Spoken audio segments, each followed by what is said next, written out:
মশা টাকা চলে থাকে একটা কাম বলে ভুট্টা বাড়িতে ঢুকি দিছু মশা যে কামড়া আছে বাংলা ফেলাইছে যদি কয়েল কাম ধরে দিলে তো ওই জন্য কয়েল ধরে ফিরে নিয়ে গেল পাগল একদম কমর ছটা নড়ি গেল ওই মুই নতো হুম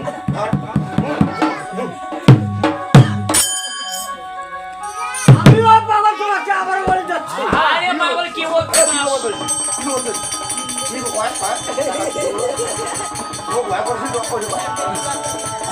আমি তোমাকে বলে যাচ্ছি আরে পাগল কি বলতে চাও বলো একদিন না একদিন তোমাকে ওই বর্ষা পুজো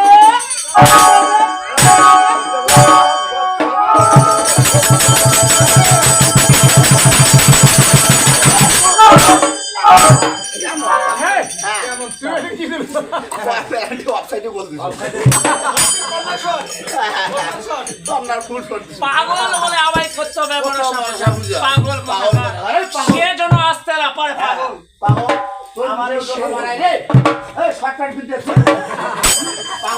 পাগল কিনে বলে ছাগল কিনে খায় আরে তোর মতো কত পাগল করে পুলিশ এক পাগল গোপাল আরে হয়তো তোমার ছেলে না খায় এক গোপালের কাকার বাড়া জানার বাড়া ভাই গোপালের তোর ধান গোপালের আমাদেরকে জ্ঞান দিবে আসি না তুই এবার আসি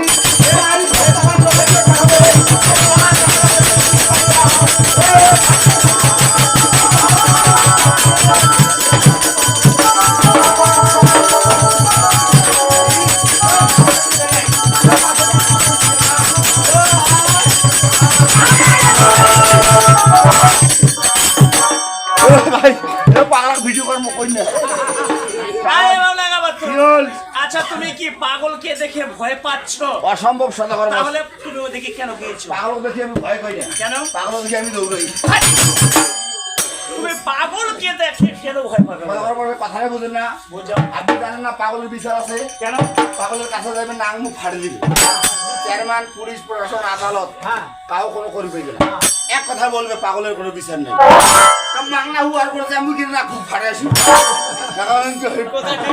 এই জন্য আমি পাগল দেখে ভয় পাই না পাগল দেখি তো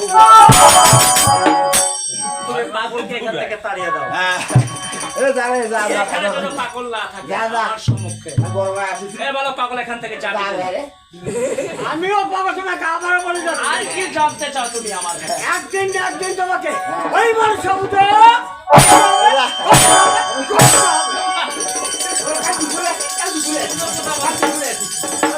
পাগল আমাদেরকে জ্ঞান দিতে এসেছে পাগল বলে কিনা আমায় করতে হবে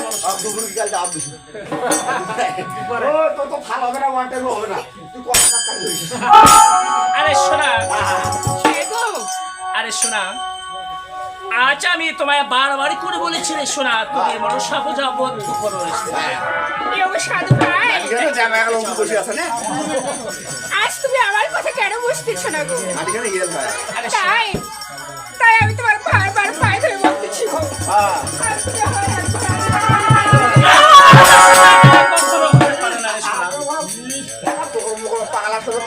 আচ্ছা আমি তোমায় বারবার করে বলেছি রে এখনো সময় আছে তুমি সেই মনসা পূজা বন্ধ করো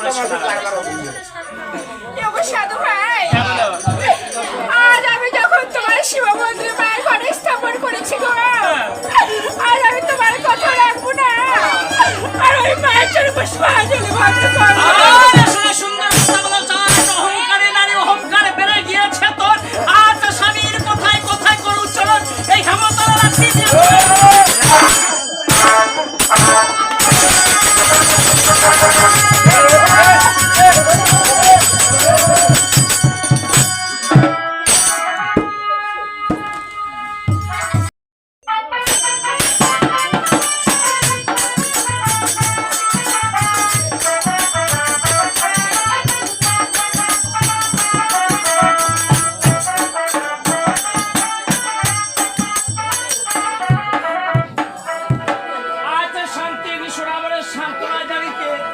আশা করেছিলাম সেখানে যাত্রা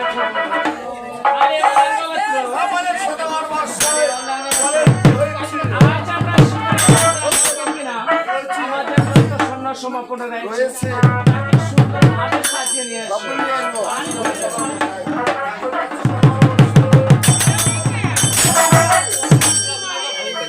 সাদাগর বসো, শিখে যাবো। তোমার সাদাগর শিখে বলো। আজকে যাত্রা করা হবে। হবে না। সাদাগর বসো। যাত্রাপথে রানীমা বাধা হয়ে দাঁড়িয়েছে। কেন আপনার সাথে নাকি আলোচনা আছে। রয়েছে অবশ্যই। বেশ, তাকে পাঠিয়ে দাও। রানীমা ভিতরে আসেন। আরে শোনা, হ্যাঁ গো। আজ আমি শিকারে যাত্রা করব, কেন তুমি যাত্রা পথে বাধা হয়ে দাঁড়িয়েছো রে এ শোনা? সাধু ভাই, বলো। আজ আমি আপনার যাত্রা সম্পর্কে কেন বাধা হয়ে দাঁড়িয়েছি? হ্যাঁ বলো না। আজ আপনি পুত্রলেখার কোনো খোঁজ খবর রেখেছেন কি? আরে শোনা, তুমি তো আমার গিয়ে তুমি আমার সন্তানের মা রয়েছো, তাহলে আমায় কেন খোঁজ রাখতে হবে শোনা? এ গো সাধু ভাই, হ্যাঁ বলো। তিনি মায়ের কি দায়িত্বশীল মায়ের আপনার রয়েছে। আরে শোনা, তুমি তো আমার গৃহে রয়েছো, তাহলে আমার সন্তানের আমাকে খোঁজ রাখতে হবে, তো কিরকম কথা বলছো? ও গো সাধু ভাই, হ্যাঁ বলো। আজ তোমার লেখা কি করেছে জানো? হ্যাঁ, কি হয়েছিল? আজ আমার ভাস কৌশলা গেছিল 6 ঘটিল জলে। আর আপনার ছেলে তো ভর্তি আছে। আজ তুমি আমার সন্তানের মা হয়ে তুমি আমার সন্তানকে কিভাবে দোষ দিচ্ছ রে শোনা? সাধু ভাই, হ্যাঁ বলো না। আজ যদি আমার কথা অবশ্যই হয়ে থাকে, তবে আমার সত্যি কথা সাক্ষী আছে, তাহলে তুমি জিজ্ঞেস করতে পারো। আচ্ছা বেশ, তাদেরকে পাঠিয়ে দাও আমার কাছে। আমার সত্যি